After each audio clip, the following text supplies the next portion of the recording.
Hey trainers, and welcome back to another bi-weekly episode of Soundproof Presents Future Side, and we're here with another match. We've got a pretty exciting one queued up for you guys today, and just to kind of sort of set the table for why we wanted to go back to restricted formats here, spoiler, is we're pretty excited about season 13 or set 13 or whatever it's called with the series mythical Close. Pokemon. Yeah, I didn't get The it other was S neither of word. those words.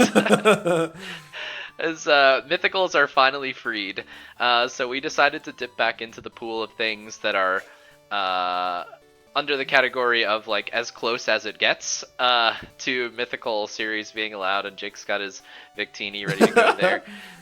So we're dipping into VGC 2019 today, and of course, it's Ultra Series. It's Ultra Yeah. Series. I'm partial to Moon Series because I think I'm partial to one team in Moon Series. That is the single reason I liked that format. Yeah, And that it's was not like I know Grata what and team. Manila. Yeah. And so I like Moon Series better, but we think Ultra Series is probably a little more indicative of 2019 as a whole. Most Yep. of the majors and worlds were that format, so I guess we'll do Ultra. I guess we'll do Ultra. And I hardly played Moon or Sun at all. I don't remember why. I think maybe we were doing a lot of commentating or something that year. But Ultra we tapped into, and Jake and I ran the same team, so that was fun. Well, So we you can had the talk. worst C move. That's arguable, but we'll talk about that another day.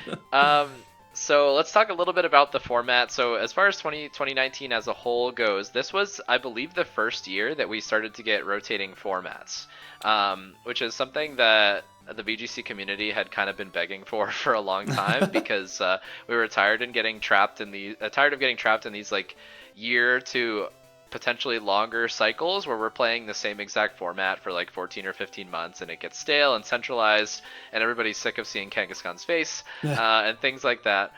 So we cycled through 3 different series, and now basically it's kind of like a standard factor in VGC at this point. But Sun, Moon, and Ultra were all kind of like varying versions of the same restricted format, where basically it became less and less restricted as we went on.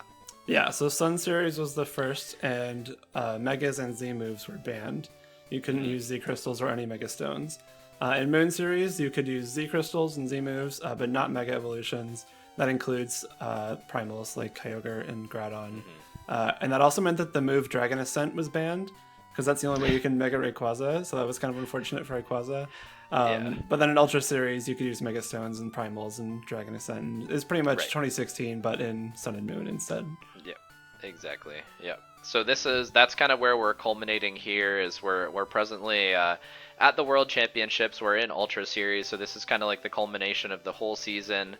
And Jake and I were talking about this just a little bit right before we went on, but we were kind of surprised about how diverse the meta is, because we kind of have discussed at length. In the previous restricted format, 2016 was like pretty dominated by like a couple of different restricted pairings, which, you know, Rayquaza, Kyogre, and Xerneas Groudon being the big two. And here in Ultra Series, it's actually quite diverse. So we've got a pretty different pair of teams lined up for you guys, and we'll throw them up on screen here today. And there's a lot of different Pokemon. The only 2 holdovers, which is, I guess this is pretty indicative of the format, right? Yeah. Is Incineroar and Tapu Fini are both on the team, and like probably 101% of teams had that pairing on them because they're just so strong and safe. Yeah, we were pretty surprised by how diverse it was. You know, an Umbreon obviously made finals, which was really exciting for everybody. Shades of 2014 World Championships, if you will. But yeah, that's kind of where we're at Worlds right now. Yeah, and like you said, I think that the fact that we saw so many different kinds of teams up at the very top tables of Worlds is really nice. It's refreshing, honestly, because in 2016, it's not that it was like a super restrictive format and that you couldn't try to use like more creative things to like beat the meta, but there were just so few combinations of things that were actually strong enough to beat the top Pokemon. So a lot of the times you just ended up using one of the best archetypes. But in top 8 of this tournament, where this is from 2019 Worlds, if that wasn't explicitly clear, in top 8 there were 6 different restricted pairs, and there was only one of them was repeated only because it was the same team run by Alex and Eric, Gomez and Rios. And so that even just in top cut and top 8, we had a lot to see. So that was neat. Yeah, and it's pretty cool to see how it shifts between 16 and 19 with Z moves being, I guess, one of the big additions. And then also I think Lunala, Necrozma, and Solgaleo cause a pretty big shift as well. But anyway, that's enough about that. So we are here in day 2 of the World Championships. One of the players you may have heard of before. He's like, I don't know, a big YouTuber now, and one of the best players of all time, and a very popular VGC figure, who's Wolfe Glick, and obviously was the world champion in the previous restricted World Championship. So this is kind of a big deal for him. And notably won NAIC this year as well. And won NAIC, right? So he is kind of like, you know, basically wearing the crown as far as restricted formats go at this point. And after his NAIC championship, and which was similar to his Worlds 2016 team, of course the Worlds 2016 team itself, he's kind of got this like I don't know, this expectation to kind of innovate, I guess, which he tries to do in team building anyway, at least when possible. He's always been known for that. He's been a really good builder for like 10 years now. So and he definitely did that here. I think he was building with Aaron Trailer et al. And Snorlax had basically been unseen this format, so that's pretty exciting. And this is also like a very niche restricted combination in Rayquaza and Lunala as well. And then on the other side, some stuff that's a little bit more familiar looking. You know, Xerneas Groudon is a pretty common combination. You throw Salamence on there; those 3 have been around since 2016. Yep. Venusaur goes with any possible Sunsetter. You throw an Incineroar and a Feeny on there, and you can pretty much see exactly like the team building that went into it as far as the 6 Pokemon. But Brandon himself is somebody that I believe only had like 1 regional top cut under his belt prior to this tournament. So he's making, you know, one of his biggest and deepest runs at any major tournament. He's here in day 2 of Worlds and like playing one of the best players of all time. So there's the stage. Yeah, I think that like these days in 2022 in the preceding like series we've had in Sword and Shield, Venusaur has been like super standard on any team with a Sunsetter, be it Groudon or Torkoal. But back in 2019, it wasn't as common. It popped up a lot. I know that Nick Navarre, I forget if he won a regional or like got second or had a deep run in a regional with Venusaur Groudon. But that was wasn't that I think it was Dallas, right? It was Dallas, yeah. Yeah. Because he had like 3 grass types. I remember. Yeah. He had Serena and something, and maybe Karton or something like that. Yeah. That said, it was Venusaur with normal Groudon, not Primal. Right. And we didn't really see Venusaur a whole lot in Ultra Series, but it popped up a little bit every now and again. It wasn't like entirely unheard of, and Brandon clearly using it very well here. This match, I know, is the final round of day 2 of Swiss at the World Championships, and they're both 4 and 2, and it's an X2 cut. So the winner of this match makes it to top cut. The loser will be eliminated. So pretty big stakes match here, especially for someone like Wolfe, who in theory people would like expect you to top cut Worlds. So I think there's a little bit of added pressure for him there. But even if you're Brandon, like this is a really huge chance to make a great finish at a tournament, and it's a good match. Yeah, definitely. All right, so let's get it going then. Yeah. All right, so we're here. So we're here. Turn 0 is we see a Trick Room lead come out from Wolfe, which is you know, something that this team definitely has the capacity to do, right? Lunala's like big Trick Room energy, Stack Attack is, and then obviously we know the Snorlax is there, that he's going to bring at least one of these games if he gets the opportunity. And then a double Intimidate lead, which basically nullifies Stack Attack's existence. So this is just kind of one of those stare-off leads. There's not really a lot of momentum going in either direction. Yeah, they're like, from that first turn, there was no damage that was going to be dealt at all, really. Like, there were 3 Intimidates, a lot of resistances, like nothing was going to happen in terms of damage being dealt that turn. So the game immediately becomes a positioning like game. Oh, hold on. There actually was damage that could have been dealt that turn. Like, not that you actually want to spend a lot of time trying to Earthquake into Stack Attack, because you're intimidated, you're a regular Salamence that did not Mega Evolve there to preserve Intimidate. And Incineroar is just going to get right out. So there wasn't really a whole lot going on. Earthquake is revealed, and then there's still not a whole lot going on, and then Xerneas is going to take the field here. This is still kind of one of those positions where you know that there's still a lot of kind of like jockeying around before either player is going to start to kind of like press the go button. Right. I'm a little bit surprised to see no Snorlax right off the bat, because if you look at Brandon's team, there are 0 normal resistances. So if you get Snorlax in and belly drummed in Trick Room, you're going to take 2 or 3 KOs at least. So possibly Wolfe knowing something else about the matchup that we don't. But that is something I kind of expected to see just based on team preview.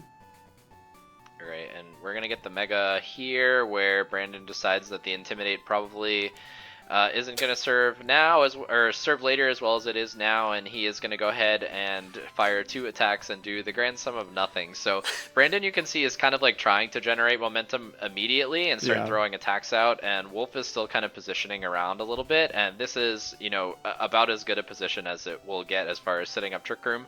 If that's what he wants to do, he can fake out and Trick Room. He can even just start, like, you know, throwing gyro balls around if he wants to. That's probably not a great idea, but he could.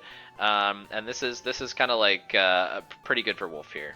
That double edge did 7 damage. 7. I've never seen it do that little. Yeah, I think it's smart that Brandon didn't Geomancer right away there, especially knowing that Sagataka was still in the back. Because if Wolfe was to do something like this turn with just switch hard into Incineroar and Sagataka, it's a pretty free Trick Room, which then turns into a free Gyro Ball, and so your Xerneas isn't really in the best spot to start Geomancying yet, so I think a smart turn. There have been so many double switches in this game already. Yeah, a ton of every double turn switches so far. Yeah, and in 2016, we talked about it, it was a little bit more common to see double switches and stuff like that, but with Z moves and, I guess Z moves specifically, is there's so much more, like, neutral power, as you can just, like, blast things at all times and, like, punch holes in things instead of waiting around for defensive synergies and things like that you don't see such slow play. But there's the Trick Room going up, and I'm not actually sure on speeds here, but the speed between Groudon and Tapu Fini is going to be something that's like we're definitely watching here. Yeah, on Brandon's team, you might expect Groudon to be a bit faster just because there's no Trick Room option. There's a potential Tailwind from Salamence. But I know that Tapu Fini's a lot of times ran some speed, especially on teams with Rayquaza, just to try and outspeed other Groudon and fire off a water move. And so that's going to be an important interaction. Yeah, but Groudon is not willing to take a water move at present, because I think everybody in the room knows that Rayquaza with a water move from Fini is like something that could come out at any time. So Wolfe's going to play a little more passively to scout the switch first. Which he does successfully, but doesn't really get anything done. Like, he didn't blow the Z move. I gave that away. There's a Z move. He didn't blow the Hydro Vortex, but he also didn't, maybe accomplish as much as he could have here. One thing that Tapu Fini enabled for Rayquaza teams is using something other than Kyogre, which I think is a really big boon for Rayquaza. Because a lot of times, if you wanted a water type in 2016, your options were Kyogre, end of list. And so Tapu Fini existing meant that you could run restricted pairings like Rayquaza, Lunala. What do you mean a lot of times? Else. Were there other water types? I don't know. Not to my knowledge. I was trying to think of one after you said that. But Wolfe is going to do damage for the first time here, so that's exciting. He gets Rock Slide down on the Incineroar switch. It's still not doing a whole lot, but you can kind of see how the position is finally a little bit better for him as he's able to get damage down. But we know that we're down to the last 2 turns of Trick Room here as well, and it could be problematic to try and set it up again, especially knowing that there are multiple ground type moves on Brandon's team. And revealing the Life Orb there is nice. I think that's good info for Brandon, because I think a -1 Life Orb Sagataka still knocks out Xerneas with Gyro Ball. And so that's important for him to know. Incineroar being this slow is actually really great for Wolfe, just because Incineroar is such a pain sometimes that being able to get it this far chunked down and to the point where most things probably knock it out is going to be really helpful for him. Right. Also, that looks like it should be berry range. Just going to throw that out there on Incineroar. Very good point, Jake. And speaking of berry range on things that maybe wouldn't necessarily be thought of to run it, is Rayquaza is going to go ahead and eat a berry. Although, that might seem, I don't know. I feel like that would be that's like a very Wolfe item, though, right? Is to put a defensive spin on something that's otherwise offensive. I mean, their NAIC Sword Rayquaza Stance was has a result of that. Yeah. Right. Yeah. So this is actually one of those very interesting positions where Rayquaza, which is like a fast Pokemon, benefits from Trick Room being up, is because there's no Intimidate on the field with Wolfe blocking it the previous turn, so it's going to get kind of like one chance to go for a Dragon Ascent, presumably into the Salamence slot is what it wants, or it could even go for a Swords Dance here, but we're... I thought that was the Ghost one, and I was like, hold on. I thought I knew it was coming. I do not. But as Jake alluded to, it was not, in fact, holding a berry. Yeah, I'm not sure if that would have been a knockout from Rock Slide. I think it would have been. I don't remember how much the last one did. But this, Life Orb... Yeah, it should have been. It should have been. Yeah, so that's a really big whiff for Wolfe there, because that, presumably Incineroar gets knocked out, and you either Swords Dance or take a KO on a Salamence if it didn't protect that turn. But instead you're down to three, down to 3 Pokemon instead of 4. And especially notable is that you now have very, very little damage into Groudon, because the Tapu Fini was the main source, obviously. Rayquaza can still damage it pretty well too, but now you can't water move the Groudon at all, so that's going to be a really big problem. I mean, the game pretty much ends there, right? I think so, yeah. So it's just gonna kind of be a matter of time until it gets played out. But it's effectively, at least to me over here, is that you need to... I don't even know what how you're gonna Moonblast Groudon to death, right. Or set up Trick Room and Rock Slide it to death, and obviously Wolfe's gonna play it out. And he's a good player, so maybe there are some outs I'm not seeing, but this is pretty much it here. And Trick Room's gonna go back up.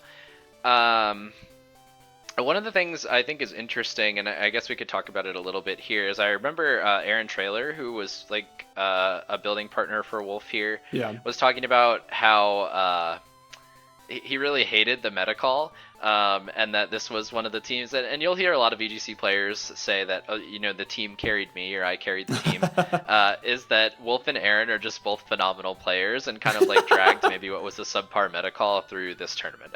They said that for Worlds? Yeah, for this team. That's funny. Yeah. Yeah, because I think Aaron's got a report up somewhere. Yeah, so we're gonna need like a lot of flinches in a row, then a Precipice Blades miss, then I don't even know. Yeah, so you can see Wolfe is just like already throwing damage down onto Groudon just to try and get damage down, even though like a super effective Moonblast knocks out Salamence there. But yeah, so this one's pretty much over, and we can start thinking about like maybe what Wolfe was trying to do and how he could potentially accomplish it better in game 2, because you can already see that there's a tech on Brandon's team in the Earthquake Salamence that is like pretty devastating for Wolfe as far as like trying to play around a Stack Attack game plan, which is clearly what he was trying to do. Yeah, and we saw Earthquake do not a whole lot to Stack Attack, but even then, Salamence is typically something that Stack Attack can sit in front of and not care about at all. Like, you just don't have to worry about it. You double resist flying. They don't run any other moves. And so knowing that Earthquake is there means that Wolfe has to be a little bit more careful. And I do think that his game plan was fine. Like, I don't think there were any issues with his game plan. The issue being missing the Incineroar with Rock Slide. That was kind of threw off the whole game, And so had that not happened, this would have been a more competitive end game for sure. Yeah.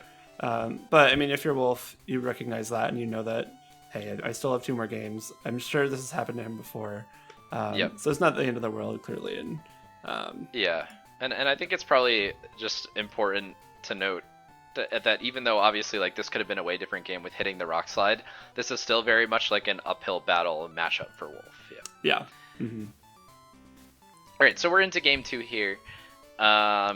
And we're going to see switch leads from both players, and we get to see Venusaur hang around, which is kind of cool. And then Wolfe, you probably has the same 4 Pokemon, unless he's trying to bring Snorlax again, like you said. But I think he's also going to find maybe a hard time to try and set it up, so I wouldn't be shocked to see the same combination in the back. Yeah. But Venusaur, it has Earth Power here, right? No, not till Gen 8. It didn't get it yet. That's right, it didn't get it. It was just a Sleep Powder. But it was kind of a meme, right? Yeah. So this is Rayquaza coming in to do one of those things that is kind of neat, where you can airlock it in, and then Venusaur becomes very slow. And Wolfe's gonna go ahead and just catch a Bloom Doom real fast with the Protect. That's just a really smart turn from Wolfe too. If you were to list the possible things that could happen this turn in terms of what Brandon uses, or the moves that Brandon uses, this covers pretty much all of them. The only thing that goes wrong is if he calls a switch into Rayquaza and sleeps it. Like, that's not going to happen. So that's a really tough play to make, especially when you're down a game, right? Yeah, and Rayquaza specifically is like a really big problem for Venusaur because its whole thing is being fast because of Sun, but Airlock cancels that, and so like we've seen, it's not Sash. That's an item that could possibly be on Venusaur's, and so at this point it'll just get knocked out by Dragon Ascent if it stays in, presumably. Right. And so yeah, exactly. Yeah, and it knows that. Yeah. So its job is basically to like be foddered later in the game at this point, right? Is it's already kind of like shown Bloom Doom. The only way it's going to really get to do anything the rest of the game is if Airlock is basically removed from play, and Wolfe is, a super smart player, so he's not really going to, like mega the Rayquaza without discretion, as we kind of see here. He's going to go straight for the Dragon Ascent. But yeah, without, and we're providing like recent context, I guess, is that Venusaur doesn't have like Dynamax to actually be a real Pokemon at this point. Like after it blows its item. Yeah. So the item's gone. You can't Sleep Powder the Feeny. You can't Sleep Powder the Rayquaza because it's faster. Venusaur losing the Z move right off the bat to not much damage, it kind of makes it a useless bring this game, I think, just because it's going to have a hard time either in Trick Room or outside of Trick Room. As long as Rayquaza hasn't Mega Evolved at any given time, it's going to lose its Chlorophyll. Yeah, I think you almost kind of wonder about the inclusion of it at all here, other than to just maybe think that Brandon wasn't comfortable with how efficiently he was able to get rid of Tapu Fini. But aside from that, like it's kind of tough to justify, especially given what did he leave behind for it? Xerneas, yeah. Xerneas, I think, right? Okay. I guess maybe it's... I think that's like probably fair. Equally as useful as Xerneas in this matchup. And especially given that Tapu Fini is really the only thing that... Or sorry, Venusaur is really the only thing that can do a bunch of damage to Tapu Fini all at once. Like, you can try and chip it down with Salamence, but you risk a Moonblast. You can do some decent damage with Precipice Blades, but you risk a Hydro Vortex, like we saw the turn before. Kind of skipped over that. But that's a big risk that Groudon faces, and so I get bringing Venusaur in that sense. It's just very difficult into Rayquaza specifically. Yeah, but I guess in the sense that maybe there's not anything better to bring than Venusaur. Yeah. Maybe that's it. Yeah. Yeah, because I mean, Xerneas into Stack Attack is the same way. Like, especially if it's going to just set up Trick Room, you're not going to do a whole lot of damage unless you're Geomancy. Right. So we're back here playing the Tapu Fini and Groudon Ring Around the Rosie with Rayquaza in the back, but notably now Hydro Vortex is gone, and I'm trying to remember exactly, but I'm pretty sure that Muddy Water doesn't knock it out, doesn't knock Groudon out, correct? I don't think so. And I don't think Scald does either. It would depend. If it's like no bullet Groudon, I think that would knock it out. Yeah, but there was something bulky, like there was a reason that they had to run Hydro Vortex because a lot of Finis were running it, right? Like the Solgaleo Rayquaza team Finis were running Hydro Vortex as well, which was specifically for like certain Groudon calcs. But it's not gonna have to worry about it here because we're gonna see that Groudon is actually faster and it's gonna knock out Tapu Fini with a Fire Punch. So that is over, and now Rayquaza is kind of gonna be the one way that Wolfe has to deal with. Groudon. I mean, that's good speed info. I think that's probably what I would have guessed to be the case, but not knowing like the actual like team information, it's still something that you can't take for granted. At this point, Venusaur faces the same problem that it's not going to be able to do much this turn, given Chlorophyll's gone, and there's also a live Fake Out on the field. But Groudon's also not really being threatened. And neither is Rayquaza. There's not a whole lot of there's not a lot of like Venusaur doesn't really want to be hanging around, and neither does Incineroar. But the two restricteds are in general just kind of like staring at each other here. So you could think about if like Rayquaza could like strongly consider a Swords Dance here, expecting some sort of passive play out of Brandon, which I think is completely reasonable, especially since you have Fake Out support anyway, which is what's going to happen, and then it's got to be a Swords Dance, because setting up Rayquaza, like its Dragon Ascent with no boosting item is going to be like probably a 3-hit KO, especially with Incineroar kicking around onto Groudon, so you really need to like get offensive stats going in order to really threaten it at all. And that's just a pretty like straightforward turn. Like if you Fake Out the Venusaur, you guarantee there's no Sleep Powder. You're not afraid of Groudon. Groudon's not going to do any damage to Rayquaza. We'll see. that was an ominous foreshadow, Jake. I mean, if you've seen this match, you know what's about to happen. But that turn just put Wolfe in what appears to be a really good spot, because now he's got Rayquaza at +1. He's going to be able to Mega Evolve, get off a big Dragon Ascent, and then at that point, you're still not really scared of the damage. The Incineroar can't use its Z move because the Venusaur already did. Darkest Lariat's not going to do a whole lot, even at -1. Oh no, it's not. It ignores the defense drop. Yeah, so it's not. You're not really afraid of Darkest Lariat. Right. And so this is a pretty good spot for a Wolfe offensively at this point. Yeah, which is a position he's been struggling to kind of find all game. Like the best he's been able to do is mostly just to Rock Slide with Stack Attacka. But yeah, he's gonna get the Dragon Ascent off and into Incineroar, which to all the world is the more threatening Pokemon to Rayquaza right now, so it makes sense, right? And then he's gonna be able to get Stack Attack onto. But wait, and the series ends. So so that was like if we watched this live, was like one of the most ridiculous things to see Dragon Claw from Groudon. Now it's not totally outlandish, right? And I think that it was actually like sort of being discussed in some circles because of how difficult it is for this team to deal with Rayquaza plus Steel type, and Rayquaza was kicking around on Solgaleo teams. Solgaleo with Duskmane Necrozma was kind of a thing as well at certain Rayquaza with Duskmane Necrozma was kind of kicking around. People were trying to find ways on like standard archetypes to deal with that combination, and guess what it is here? It's Dragon Claw Groudon. You know, we saw Fire Punch, we saw Precipice Blades, and then there's a third physical move to kind of round it all off. And the neat part there is like Groudon doesn't exactly need that third move slot to do anything. A lot of them go mixed and run like Eruption, some run like Substitute, Swords Dance. But you can very easily, Stone Edge. You can very easily fit Dragon Claw there, and especially on a team like this, like you said, that really likes having that extra option for Rayquaza. It's nice, especially because Rayquaza doesn't immediately threaten Groudon either. For sure. I think before this, Dragon Claw was more of like a meme set. At least before this time of the year. I think leading up to Worlds, you're right in that it sort of became a little bit more like recognized as something that you can. That smirk at the end, dude. to win with the Dragon Claw. I mean, I do want to like point that out though, because he held that information until it would win him the series, and that's something that I think the crit in Game 1 may have changed. So like if he didn't have that critical hit, or sorry, the dodge on the rock slide, he might have had to show it earlier. He might have had to show it earlier because he wouldn't have been able to Z move the Rayquaza.